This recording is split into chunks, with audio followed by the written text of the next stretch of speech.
ಆಚಾರ್ಯರು ಭಾರತೀಯ ತತ್ವದ ಬಗ್ಗೆ ಕೆಲವು ವಿಚಾರಗಳನ್ನ ಅನುವಾದ ಮಾಡಲಿಕ್ಕೆ ಆದೇಶವನ್ನು ಮಾಡಿದ್ದಾರೆ. ಯಥಾಮತಿಯಾಗಿ ಭಾರತೀ ದೇವಿಯ ಬಗ್ಗೆ ತಿಳಿಯುವಂತಹ ಪ್ರಯತ್ನವನ್ನು ಮಾಡೋಣ. ನಮ್ಮ ಯೋಗ್ಯತೆ ಪಕ್ಕ ಇಲ್ಲ ಅನ್ನೋದು 100% ಏನೋ ಎರಡು ವಿಷಯಗಳನ್ನು ಹೇಳುವಂತಹ ಒಂದು ಪ್ರಯತ್ನವನ್ನು ಮಾಡ್ತಿದ್ದೇನೆ. ಭಾರತೀ ದೇವಿ ಪರಶುಕ್ಲತ್ರಯಗಳಲ್ಲಿ ಉತ್ತಮಳು, ಅಂದರೆ ಪರಶುಕ್ಲತ್ರಯರಲ್ಲಿ ಉತ್ತಮರು ಅಂತ ಅರ್ಥ. ದೇವರು ಲಕ್ಷ್ಮೀ ದೇವಿ ವಾಯುದೇವರ ಅಂತಂದರೆ ಭಾರತೀ ಸರಸ್ವತಿಯರ ಮಧ್ಯೆಯಿದ್ದಾರೋ ಆ ಭಾರತೀ ಸರಸ್ವತಿಯರಲ್ಲಿ ಇವಳು ಒಬ್ಬಳು ಒಬ್ಬ ಅಭಿಪ್ರಾಯ ಹೇಳಿದೆ. ಉತ್ತಮಳು ಒಬ್ಬ ಹಾಗೆ ಅರ್ಥ ಅನ್ನೋದು ನಮ್ಮ ಭಾವನೆ ಇರಬೇಕು. ಸರಿ, ಅಂತೂ ಈ ಭಾರತೀ ದೇವಿಯ ಹುಟ್ಟು ಎಲ್ಲಿ ಎನ್ನುವುದನ್ನ ಆಚಾರ್ಯರು ತಾತ್ಪರ್ಯದಲ್ಲಿ ತಿಳಿಸಿಕೊಳ್ಳುತ್ತಾರೆ. ಸೂತ್ರಂಶವಾಯು ಪುರುಷೋ ವಿನಿತ್ಯ ಪ್ರದ್ಯುಮ್ನಶ್ಚಾರ ಹೃದೌ ಸ್ಥಿತೌ ದ್ವೇ. ಹರಿಕಥಾಮೃತಸಾರದಲ್ಲಿ ಜಗನ್ನಾಥದಾಸರು ತಿಳಿಸಿಕೊಳ್ಳುತ್ತಾರೆ. ಪ್ರತಿರಮಣ ಪ್ರದ್ಯುಮ್ನ ನಂದನೆ, ಸಾಕ್ಷಾತ್ ಪ್ರದ್ಯುಮ್ನ ಭಗವಂತ ಕೃತಿನಾಮ ಲಕ್ಷ್ಮೀ ದೇವಿಯ ಮಗಳಾಗಿ ಭಾರತೀ ದೇವಿ ಹುಟ್ಟುತ್ತಾಳೆ. ಆಚಾರ್ಯ ಹೇಳುತ್ತಾರೆ ಶ್ರದ್ಧಾ ದ್ವಿತೀಯಾತ ಅಂದರೆ ಅವಳ ಹೆಸರು ಶ್ರದ್ಧಾ. ಮತ್ತು ಭಾರತೀ ಮುಂದೆ ಯಾಕೆ ಹೆಸರು? ಅದೇ ಪ್ರಕರಣದಲ್ಲಿ ಮುಂದೆ ಆಚಾರ್ಯರು ತಿಳಿಸಿಕೊಡುತ್ತಾರೆ. ಸರ್ವಸ್ಯ ಭರಣಾತ್ ಭಾರತಃ ವಾಯು, ಎಲ್ಲವನ್ನು ಕೂಡ ಭರಣ ಮಾಡುತ್ತಾರೆ. ಆದ್ದರಿಂದ ವಾಯುದೇವರನ್ನ ಭಾರತ ಅಂತ ಕರೀತಾರೆ. ತದ್ಭಾಗ್ಯ ಭಾರತೀ ನಾಮ ವೇದರೂಪ ಸರಸ್ವತಿ. ಆ ಭರತಾಂಬ ವಾಯುದೇವರ ಮಡದಿಯಾದದ್ದರಿಂದಾಗಿ ಇವರನ್ನ ಭಾರತಿ ಅಂತ ಕರೀತಾರೆ ಅಂತ ತಿಳಿಸಿಕೊಡುತ್ತದೆ. ಪರಶುಕ್ಲರು ಒಂದರ್ಥದಲ್ಲಿ ಸ್ತ್ರೀ ರುಜು ಅಂತ ಹೇಳಬೇಕು. ಸರಸಭಾರತಿ ವಿಲಾಸದಲ್ಲಿ ಮದರಾಜ ಗುರುಸಾರ್ವಭೌಮರು ತಿಳಿಸಿಕೊಡುತ್ತಾರೆ. ಯತ್ಸೂತ್ರಾಮರ್ಯಾಯಂ ಪದಂ ಶುಕ್ಲಾಭಿರಂ ಮೂಲಾಃ ಆಮುಸ್ತೇನ ಪರೇ ತತ್ವೇ ಶುಕ್ಲಮೇತತ್ ಪರಿಮುದಿರ.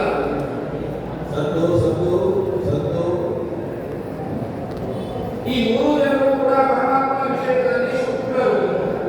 ಭಾರತೀ ದೇವಿ ಶುಕ್ಲಳು ಅಂದರೆ ಶುದ್ಧಳು ಅಂತ. ಅವಳ ಜ್ಞಾನದಲ್ಲಿ ಅವಳು ಶುದ್ಧಳು, ಅವಳು ಮಾಡುವ ಕರ್ಮಾಚರಣೆಗಳಲ್ಲಿ ಅವಳು ಶುದ್ಧಳು, ಒಟ್ಟಾರೆ ಭಗವದ್ ವಿಷಯಗಳಲ್ಲಿ ಅವಳು ಅತ್ಯಂತ ಶುದ್ಧಳು. ಹೇಗೆ ಶುದ್ಧೇ ಭಾಗವತೆ ಧರ್ಮೆ ಮತ್ತು ವಾಯುದೇವರು ಶುದ್ಧ ಭಾಗವತ ಧರ್ಮಿಷ್ಠರು, ಹಾಗೆ ಅವರ ಮಡದಿಯಾದ ಭಾರತೀ ದೇವಿಯು ಕೂಡ ಶುದ್ಧವಾದ ಭಾಗವತ ಧರ್ಮವನ್ನ ಮಾಡತಕ್ಕಂಥವಳು ಅನ್ನೋದನ್ನು ಕೂಡ ಆಚಾರ್ಯರು ನಮಗೆ ತಿಳಿಸಿಕೊಳ್ಳುತ್ತಾರೆ. ಇವಳ ಜ್ಞಾನಕ್ಕೆ ಯಾವತ್ತೂ ಚ್ಯುತಿ ಬರಲಿಕ್ಕೆ ಸಾಧ್ಯ ಇಲ್ಲ. ಏವಂ ಪ್ರಳಯ ಕಾಲದಲ್ಲಿ ಪ್ರತಿಭಾತ ವರಳು ಭಾರತೀ ದೇವಿ ನಿಯಮೇನ ಯಥಾರ್ಥವಾಗಿದ್ದಾರೆ. ಸ್ವರೂಪ ಜ್ಞಾನ ಇರಬಹುದು, ವಾಕ್ಯಜ್ಞಾನ ಇರಬಹುದು, ಎರಡೂ ಕೂಡ ನಿಯಮೇನ ಯಥಾರ್ಥವಾಗಿರ್ತಕ್ಕಂಥದ್ದು ಭಾರತೀ ದೇವಿಯ ತಿಳುವಳಿಕೆ. ಪ್ರಳಯ ಕಾಲದಲ್ಲೂ ಅವರಿಗೆ ಅಜ್ಞಾನ ಇಲ್ಲ ಅನ್ನೋದನ್ನ ಹರಿಕಥಾಮೃತಸಾರದಲ್ಲಿ ಜಗನ್ನಾಥದಾಸರು ತಿಳಿಸಿಕೊಡುತ್ತಾರೆ. ಕಾಳಿದಾಸನ ವಾಯುವಾಣಿ ಭಾರತೀಗಳಿಗೆ ಮಹಾಪ್ರಳಯದಿ ಭಾರತ ಜ್ಞಾನಾದಿ ದೋಷವು ಹರಿಕೃಪಾವಲತಿ ಎಂಬುದಾಗಿ ತಿಳಿಸಿಕೊಡುತ್ತಾರೆ. ಯಾವ ಕಾಲದಲ್ಲೂ ಕೂಡ ಭಾರತೀ ದೇವಿಗೆ ಅಜ್ಞಾನ ಅನ್ನೋದು ಬರಲಿಕ್ಕೆ ಸಾಧ್ಯ ಇಲ್ಲ. ಹರಿಯ ಬಲದಿಂದಾಗಿ ಅಂತಹ ಶಕ್ತಿಯ ಒಳಗಿದೆ ಎಂಬುದಾಗಿ ತಿಳಿಸಿಕೊಡುತ್ತಾರೆ. ಅನೇಕ ಶಬ್ದಗಳಿಂದ ಭಾರತೀ ದೇವಿಯನ್ನು ಕೊಂಡಾಡುವುದನ್ನ ನಾವು ಉಪನಿಷತ್ತುಗಳಲ್ಲಾಗಲಿ ಬೇರೆ ಬೇರೆ ಪುರಾಣಗಳಲ್ಲಾಗಲಿ ನೋಡುತ್ತೇವೆ. ಬೃಹತಿ ಎಂಬುದಾಗಿ ಭಾರತೀ ದೇವಿಯನ್ನು ಕರೀತಾರೆ. ಭಾರತೀ ದೇವಿಯು ಬೃಹತಿ. ಯಾಕೆ? ಸ್ತ್ರೀ ಗುಣಿ ಸರ್ವಪೂರ್ಣತ್ವ ಬೃಹತ್. ಬೃಹತಿಯು ಸರಸ್ವತಿ. ಸ್ತ್ರೀಯರಲ್ಲಿ ಇರಬೇಕಾಗಿರ್ತಕ್ಕಂತಹ ಗುಣಗಳು ಏನಿದೆ? ಸೌಂದರ್ಯವೂ ಇರಬಹುದು. ಸೌಂದರ್ಯವೂ ಪ್ರಕರಣದಲ್ಲಿ ಹೇಳ್ತಾರೆ. ಸೌಂದರ್ಯ, ಜ್ಞಾನ, ಬಲ ಜೊತೆಗೆ ಭಗವತ್ ಕಾರ್ಯ ಸಾಧನೆ ಮಾಡತಕ್ಕ ಕುಮಾರಹರಣ ಮೊದಲಾದವುಗಳು ಏನಿದೆ ಅವುಗಳನ್ನು ಆ ಎಲ್ಲ ಗುಣಗಳು ಅವಳಲ್ಲಿ ಪೂರ್ಣವಾಗಿದೆ. ಪೂರ್ಣವಾಗಿದೆ ಎಂದು ಮಾಡಬೇಕು. ಲಕ್ಷ್ಮೀ ದೇವಿಯ ನಂತರ ಅಂತಲೇ ಅರ್ಥವನ್ನು ಇಟ್ಟುಕೊಳ್ಳಬೇಕು. ಈ ಭಾರತೀ ದೇವಿಗೆ ಎಷ್ಟು ಪೂರ್ಣ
ಸ್ತ್ರೀಯರಲ್ಲಿ ಸಾರೂಪವನ್ನು ಹೊಂದಿದ್ದಾರೆ, ಆದ್ದರಿಂದಾಗಿ ಅವರನ್ನು ಸಾ ಎಂಬುದಾಗಿ ಕರೀತಾರೆ.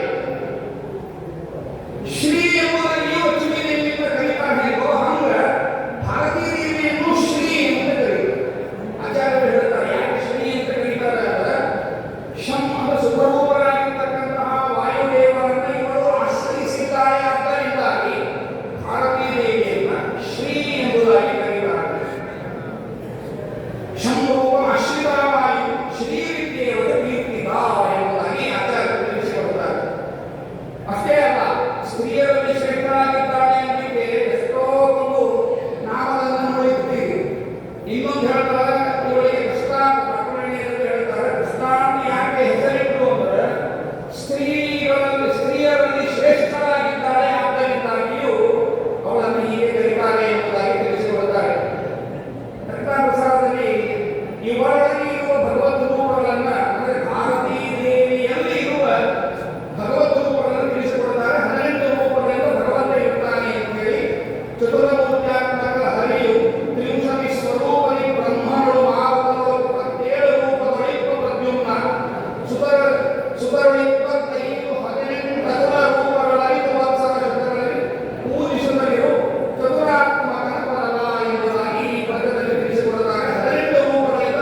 ಅಕಸ್ಮಾತ್ ಯಾರೋ ನಮಗೆ ಏನೋ ಒಂದು ಮಾತು ಬಂದಿದ್ದು ಅಂದ್ರೆ ನಮ್ಮ ಮಕ್ಕಳಿಗೆ ಯಾರೋ ಏನೋ ತಂದ್ರಿಪ್ಪ ಮನೆಗೆ ಒಂದು ಹೇಳ್ತಾರೋ ಅಪ್ಪ ಹಿಂಗ ಇವ್ರು ಇನ್ನಂದ್ರು ಬಂದ್ರು ಅಂತ ಏನು ಹೇಳ್ತಾರ ಹೇಳಿಕೊಂಡು ನೀ ಯಾಕೆ ಸುಮ್ಮನಿದ್ದೀವ ನಾ ಕೊಟ್ಟು ಬಾರಿಸಿ ಹೇಳಬೇಕಾಗಿದ್ದಿಲ್ಲ ಅಂತೇಳಿ.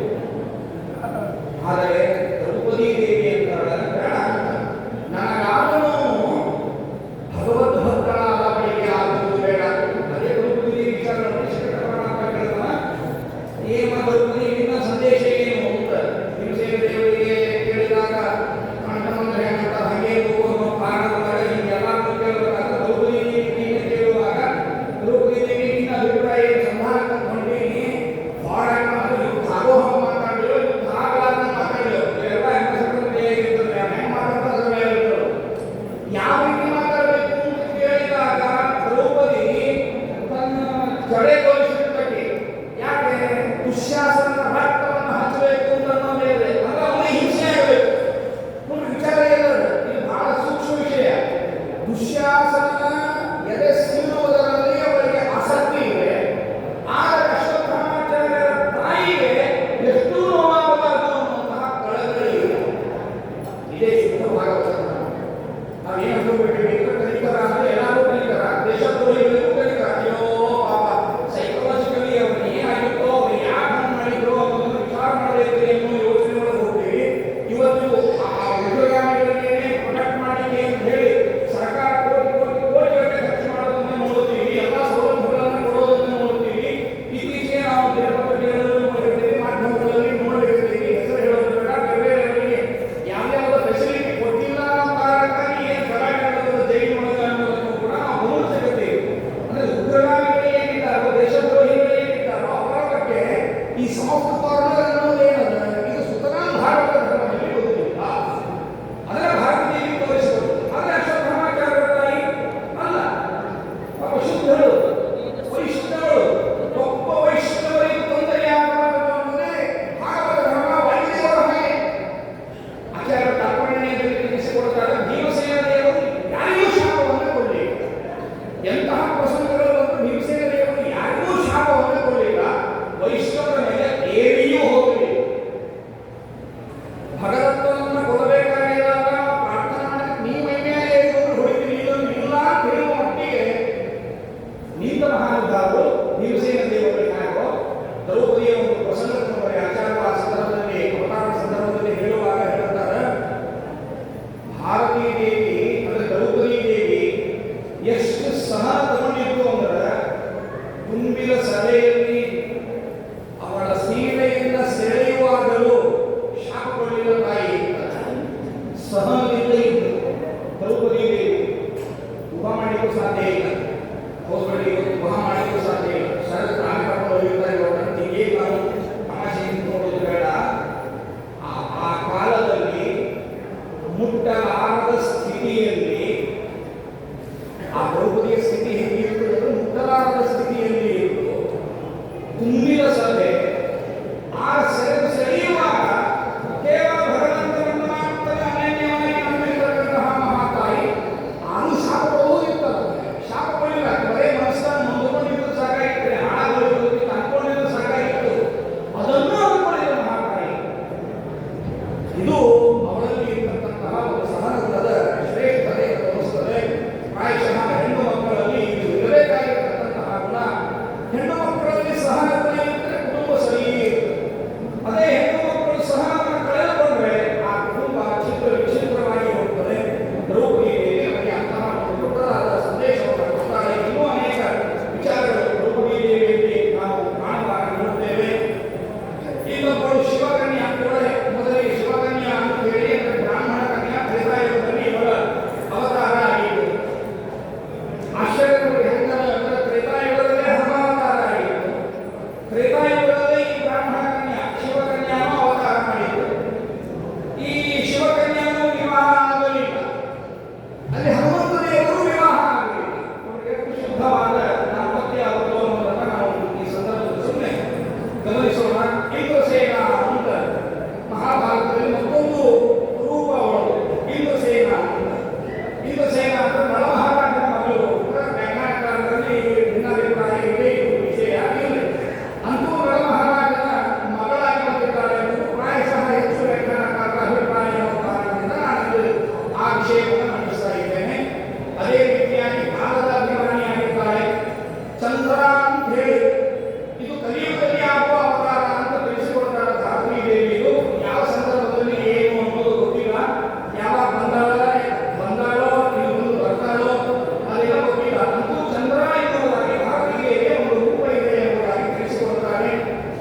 ಚಂದ್ರಪ್ರಸಾದ್ ತಿಳಿಸಿಕೊಡ್ತಾರೆ. ಕಾಲಮಾನಿ ಚಂದ್ರದ್ಯುಸಭ ಮಹಾಭಾರತಿಗೆ ಅಂತ ಹೇಳುವಾಗ ಚಂದ್ರಾದೇವಿಯ ಉಲ್ಲೇಖವನ್ನು ಹೇಳ್ತಾರೆ. ದ್ಯುಸಭ ಅಂದರೆ ಗುಲೋಕದ ಅಭಿಮಾನಿಯಾಗಿರ್ತಕ್ಕಂಥವಳು ಎಂಬುದಾಗಿ ತಿಳಿಸಿಕೊಡುತ್ತಾರೆ. ಕುಮಾರ ಹರಣಕಾರ್ಯದಲ್ಲಿ ತಸ್ಮಾತ್ ಭೀಮಾನಂತರ ಅಂತ ಆಚಾರ್ಯರು ತಿಳಿಸಿಕೊಡ್ತಾರೆ, ಸ್ಪಷ್ಟವಾಗಿ ತಿಳಿಸಿಕೊಡ್ತಾರೆ. ಮಹಾಭಾರತ ನಿಜವಾಗಿ ಎಲ್ಲರೂ ಪ್ರಾಯಶಃ ತಪ್ಪುಗಳಿರುತ್ತೇನಂತ ಅರ್ಜುನ ಬರೆಯುತ್ತಾರೆ. ಅವ ಬಹಳ ಶಕ್ತಿಶಾಲಿ, ಅವನೇ ಈ ಯುದ್ಧದ ನೇತಾರನಾಗಿದ್ದ ಅಂತ ಹೇಳಿದ್ದಾರೆ. ಅದರ ತಪ್ಪು ಕಲ್ಪನೆ. ಆಚಾರ್ಯರು ತಪ್ಪು ನಿರ್ಣಯವನ್ನು ನೋಡಿದಾಗ ಎಲ್ಲರಿಗೂ ಕೂಡ ಆ ವಿಷಯ ಅತ್ಯಂತ ಸ್ಪಷ್ಟವಾಗ್ತದೆ. ಹೇಗಾಗಿತ್ತು ಅಂದ್ರೆ ಅರ್ಜುನನ ಪರಿಸ್ಥಿತಿ ಹೇಗಾಗಿತ್ತು ಅಂದ್ರೆ ತಮಾಷೆಯಿಂದ ನೋಡೋದ್ರ ತಮಾಷೆ ಕಥೆಗಳನ್ನು ನೋಡೋದಾದ ಒಬ್ಬ ಸೈನಿಕ ಇದ್ದ. ಸ್ವಲ್ಪ ಹೀಗಿಂದ ಜಂಬ ತಗೊಳ್ಳೋದು ಭಾಳ ನಮ್ಮ ಹೀಗಿಂದ ಜಂಬ ಭಾಳ ತಗೋತೀವಿ ನಾವು. ಅವ ಏನು ಮಾಡಿದರೆ ಹೆಂಡತಿ ಮುಂದೆ ಬಂದು ಹೇಳಿದ, ನೋಡು ಇವತ್ತು ನಾ ಹೆಂಗ ಒಯ್ಯಲಿಕ್ಕೆ ಹೊರಡಿ ಹೋಗ್ತೇವೆ, ಹಂಗೆ ಹೊರಡಿ ಹೇಳಿದ. ಅವ ಹೇಳಿದ, ಶತ್ರುವಿನ ಕೈ ಕತ್ತರಿಸಿಬಿಟ್ಟೆ ಅಂತ. ವಾ, ಏನು ಕತ್ತರಿಸಿದೆ ಅಂತ. ಕೈ ಏನು ಭುಜ ಸಹಿತ ಕತ್ತರಿಸಿದೆ ಅಂತ. ಅಡಿಗ ಹಾಗೆ ಅಲ್ಲ, ಕಾಲು ಕತ್ತರಿಸಿದೆ, ತೊಡೆ ಕತ್ತರಿಸಿದೆ, ಎಲ್ಲ ಸಹಿತ ಕತ್ತರಿಸಿದೆ ಅವನು. ಹಾಗೆ ಬರ ಇಷ್ಟೆಲ್ಲ ಹೇಳ್ತೀವಿ, ಉಂಟ ಹೇಳಿಲ್ಲ ಅಂತ ಅದು ಯಾವಾಗ ಹೊರಗಿಲ್ಲ ಬರಲ್ಲ. ಹಂಗಿದ್ದಾಗ ಏನಾಗಿದೆ ಅಂದ್ರೆ ಅರ್ಜುನಂದು ಏನಾಗಿದೆ ಅಂದ್ರೆ ಇಲ್ಲೇ ಸಂಹಾರ ಮಾಡಿದ್ರೆ ಕೃತ ಎಲ್ಲ ತಗೊಂಡು ಹೋಗಿದ್ದೇವೆ ಎಲ್ಲ. ಅದು ನಾವೇನು ಹೇಳ್ಬೇಕು, ಶ್ರೀಪರಮಾತ್ಮ ಹೀಗೆ ತೋರಿಸಿಕೊಟ್ಟೇ ಬಿಟ್ಟ. ನಮ್ಮ ವಿಶ್ವರೂಪವನ್ನು ದರ್ಶನ ಮಾಡುವಾಗ ಯಾರ್ಯಾರಿದ್ದಾರೆ ಅಂತ ನೋಡಿ ಎಲ್ಲರೂ ನೋಡು ತೋರಿಸಿಬಿಟ್ಟ. ಭಗವಂತ ಎಲ್ಲರೂ ಕೃತಾರ್ಥ ಮಾಡಿ ಆಗಿತ್ತು. ಸುಮ್ಮನೆ ನೀವೊಂದು ಬಾಣ ಬಿಟ್ಟು ಹೆಸರು ತಗೋಬೇಕಾಗಿತ್ತು ಅಷ್ಟೇ. ಬಿಲ್ಲು ಬಾಣಗಳನ್ನು ಬಿಟ್ಟು ಅವರ ಅಸ್ತ್ರಶಸ್ತ್ರಗಳ ಪ್ರಯೋಗ ಮಾಡಿ ಅವರ ಅಭಿಮಾನಿ ದೇವತೆಗಳಿಗೂ ಪುಣ್ಯ ಬರುವಂತೆ ಮಾಡಿ, ಅಂದ್ರೆ ದೇವತೆಗಳ ಅನುಗ್ರಹವನ್ನು ಪಡೆದ ಅರ್ಜುನ ಭೀಮಸೇನ ದೇವರ ಮಾತ್ರ ಯಾರ್ಯಾರು ದೇವ ತಮ್ಮ ಬಾಹುಬಲದಿಂದ ಏನು ಪುಣ್ಯ ಬರ್ತದೋ 100% ಪುಣ್ಯ ನನಗೆ ಬರಬೇಕು ಅನ್ನೋದು ಏನಿದೆ ಭೀಮಸೇನ ದೇವರ ತತ್ವ ಇದೆ. ಇವತ್ತಿಗೆ ದೊಡ್ಡ ರೋಲ್ ಮಾಡೋದು ನೀವು ಭೀಮಸೇನ ದೇವರು ಕಾರ್ಯ ಸಾಧನೆ ಇಲ್ಲ. ಈಗ ನಮ್ದೇನೋ ಕಾರ್ಯ ಮಾಡಿರ್ತೀವಿ, ಕಾರ್ಯ ಮಾಡುವಾಗ ಯಾರ್ಯಾರು ಎಷ್ಟೆಷ್ಟೋ ಸಹಾಯ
ಮಾಡಲಿಕ್ಕೂ ಸಾಧ್ಯ ಇಲ್ಲ. ಅಲ್ಲದಲ್ಲೇ ಬಂದದ್ದನ್ನು ನಾನು ಕೋಟ್ ಮಾಡಿ ತಿಳಿಸಿಕೊಡುತ್ತೇನೆ.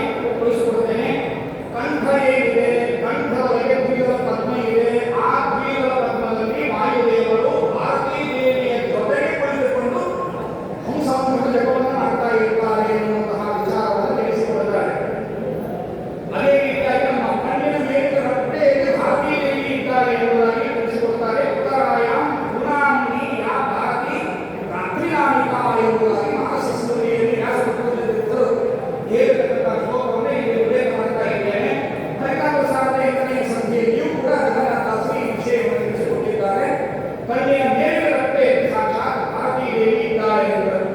ಏನಿವತ್ತು ಅತ್ಯಂತ ರುಚಿಕರವಾದ ಪಾಯಸವನ್ನು ನಾವು ಏನು ತಿಂತೀವಿ, ಈ ಅಡಿಗೆ ಪದಾರ್ಥಗಳನ್ನು ಯಾರಿದ್ದಾರೆ ಅಂತ ನೋಡೋದಾದ್ರೆ ಕ್ಷೀರದಲ್ಲಿ ನವನೀತ ಗೃಹಗಳು ಭಾರತೀ ವಾಗ್ದೇವಿ ಎಂಬುದಾಗಿ ತಿಳಿಸಿಕೊಂಡು ಕ್ಷೀರದಲ್ಲಿ ಇದ್ದಾರೆ. ಪರಮಾನ್ನದಲ್ಲಿ ಭಾರತೀ ದೇವಿ ಎಂಬುದಾಗಿ ಇದ್ದಾರೆ ಎಂದು ತಿಳಿಸಿಕೊಡುತ್ತೇನೆ.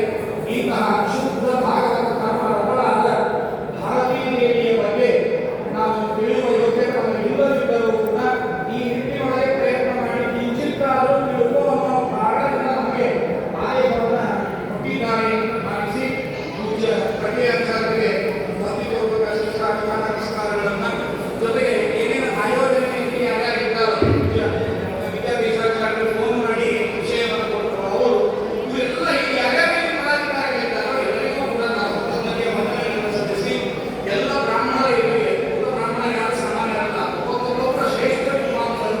ಇಂತಹ ವಿದ್ವಾಂಸರು ಎಲ್ಲರೂ ಮಾತಾಡಿ ಏನು ಪುಣ್ಯ ಸಂಪಾದನೆ ಆಗಿದೆ ಅದು ನಮ್ಮ ಗುರುಗಳ ಮಧ್ಯದಿಂದ ಹೇಳಬೇಕಾದ ಶ್ಲೋಕ ಬರುವುದು ಒಬ್ಬರ ಪ್ರಣೀತ ನೋಡಿದಾಗ ದರದರ ನಡೆದು ಬರುತ್ತದೆ. ಆ ನಡೆಯಿಂದ ವ್ಯತ್ಯಾಸ ಆಗಿರ್ತಾವ ಶ್ಲೋಕಗಳು, ವಿಚಾರಗಳನ್ನು ವ್ಯತ್ಯಾಸ ಆಗಿರ್ತಾವ. ಮಾತ್ರವಲ್ಲ ಶುಭಾಧ್ಯಾಯಕ್ಕೆ ಗುರುದೇವ ಪ್ರಸಾದನ ವಿತರಾತ್ಮಪಾತ್ರ ದೇಶಾಂ ವಿದ್ಯಾ ಭವಿಷ್ಯತಿ ಎಂಬುದಾಗಿ ಹೇಳಿದಂತೆ ನಮ್ಮ ವಿದ್ಯಾರ್ಥಿಗಳು ಗುರುಗಳು ರಚನೆಯಾದ ಭಾರತೀಯ ಮುಖ್ಯ ಪ್ರಾಣಾಂತರಗಳ ಸಮಾಧಾನವಾದ ಸಮರ್ಪಣೆಯನ್ನು ಮಾಡುತ್ತೇನೆ. ಶ್ರೀ ಕೃಷ್ಣಾರ್ಪಣಮಸ್ತು. ಪಂಡಿತ ಭೀಮಾಚಾರ್ಯ ಅಳಗಿಯವರು ವಿಶೇಷವಾಗಿ ಯೂಟ್ಯೂಬ್ ಮೂಲಕ ವಿಷ್ಣು ಸಹಸ್ರನಾಮದ ಒಂದು ಉಪನ್ಯಾಸವನ್ನು ಮಾಡುವ ಮೂಲಕವಾಗಿ ವಿಷ್ಣು ಸಹಸ್ರನಾಮದಲ್ಲಿ ವಿಶೇಷವಾದ ಜಾಗೃತಿಯನ್ನು ಮೂಡಿಸಿದ ಕೀರ್ತಿ ಅದು ನಮ್ಮ ಒಳಗೆಯ ಭೀಮಸೇನಾಚಾರ್ಯರಿಗೆ ಉಂಟು. ಅವರು ಈ ಉಪನ್ಯಾಸವನ್ನು ನಡೆಸಿದ್ದಕ್ಕೆ ವಿಶೇಷವಾಗಿ ಅವರನ್ನು ನಾನು ಅಭಿನಂದಿಸಿದ್ದೇನೆ. ಅವರಿಗೆ ನಮ್ಮ ರಂಗನಾಥ ನೆಕ್ಕುಂಡಿ ಅವರೊಂದು ಸನ್ಮಾನವನ್ನು ಮಾಡಬೇಕು ಅಂತ ಕೇಳಿಕೊಳ್ಳುತ್ತೇನೆ.